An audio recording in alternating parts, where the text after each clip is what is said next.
आप देख रहे हैं हमारे हरिहर भक्ति रस चैनल पर परम पूज्य श्री कृष्णदेव शास्त्री जी महाराज के श्रीमुख से उनके सुविचार। भूतों की बीमारी ठीक कराने के लिए कहाँ कहाँ किन किन आश्रमों का पीछा कर रहे हैं। कबीरदास बाबा ने लिखा कि 5 भूत इस शरीर में विराजमान हैं और ये 5 में से एक भी भूत अलग हुआ तो जिंदगी समाप्त हो जाएगी। कबीरा काया नगर में 5 भूत का राज। 5 भूत निरंतर इसमें चल रहे हैं, जिसमें से एक भी दूर हुआ तो जिंदगी समाप्त हो गई। अब हम भूत को निकलवाने चले जा रहे हैं और 5 भूतों के अलावा 6वां भूत एक भगवान। तो भगवान गीता में कहते हैं मैं प्रेत राजों में प्रेतराज हूँ, पेड़ों में मैं पीपल हूँ, धातुओं में सोना हूँ। तो भगवान जिसके पीछे भूत बन के लगा होगा उसका जीवन में कोई भी उद्धार करने वाला नहीं। और सबसे मतलब की बात एक है, हम आपको जो कहना चाह रहे हैं कि भूत की बीमारी को ठीक कराने के लिए हम जा रहे हैं, लेकिन भगवान जहाँ भूत बन गया है उस भूत को भजाने की किसी की ताकत नहीं है। अरे हम दुनिया का देखते हैं, अपना नहीं देखते। एक पंडित जी ने बताया तुम पर ग्रह चल रहा है, राहु की दशा चल रही है, यजमान क्या कराना है उन्होंने साधन भी बता दिया। और जब लौट के चला यजमान तो उसकी घरवाली ने अपने पति का कॉलर पकड़ा, बोले तुझ पे कौन सी दशा चल रही है, दुनिया को तू सुधारता है, अपनी दशा को सुधारा नहीं। तब तक यजमान लौट पड़ा, बोले महाराज आप पर क्या चल रहा है। बोले मेरी मत पूछ, मेरा बड़ा बुरा हाल है, मुझ पे सब चल रहा है। हम दुनिया का ठेका ले रहे ठीक करने के लिए, हम ठीक नहीं हुए।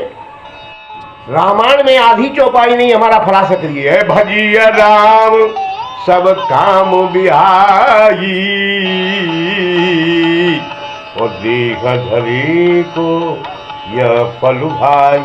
ये जवान अवस्था होती ना तो जोश में हम होश को भूल जाते। हम दुनिया को ठीक करने का ठेका ले रहे हैं कि 51 रुपये जमा करो, मैं अभी ठीक कर देता हूँ। विचार करिए फिर उसका क्या मतलब है, उसके कर्म का। अरे एक तिल भी नहीं बच सकता, घट नहीं सकता है। कर्म का प्रायश्चित भोगने के आधार पर हो सकता है, लेकिन कर्म से निवृत्ति दिलाने वाला कोई नहीं। कर्म का भोग भोगने से मिटेगा। कर्मणा जायते जन कर्मणेव विलीयते। जैसा कर्म दुखम क्षेमम ये सब आपको प्राप्त होता रहेगा, इसको दूर करने की कोई सत्ता नहीं। जो सुख पाना चाहता है इस दुखालय में, गीता कहती है कृष्ण की वाणी के दुखालय।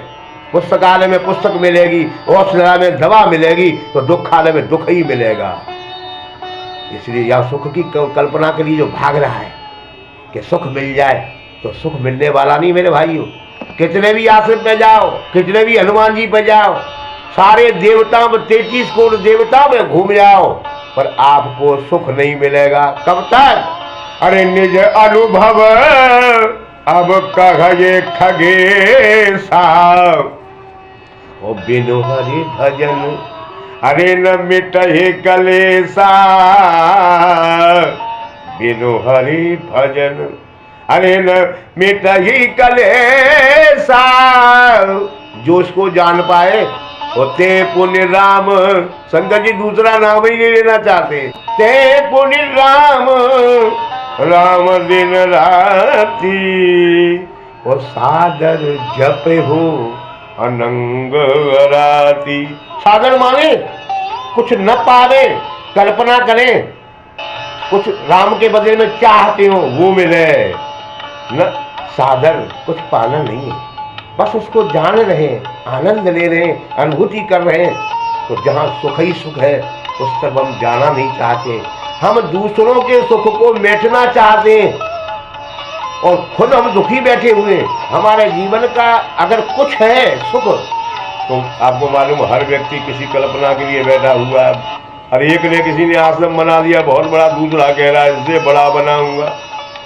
कुछ लोग भौतिक बाल के लिए ही घूम रहे हैं, लेकिन सज्जनों हमें सहज में प्राप्त हो जाए ईश्वर के द्वारा जो प्राप्त हो, चाहे सुख हो चाहे दुख हो, बस उसी को ग्रहण करना, कुंती की तरह, बाबा कबीरदास की तरह उसे ग्रहण करना है। अगर हमारे जीवन में दुख है और भगवान की प्राप्ति हो रही है तो कुंती बन जाओ, कबीरदास बन जाओ। अरे सुख के माथे सिल परे पे नाम ही ये ते जाय, बलिहारी बा दुख की के पल पल नाम रटाए।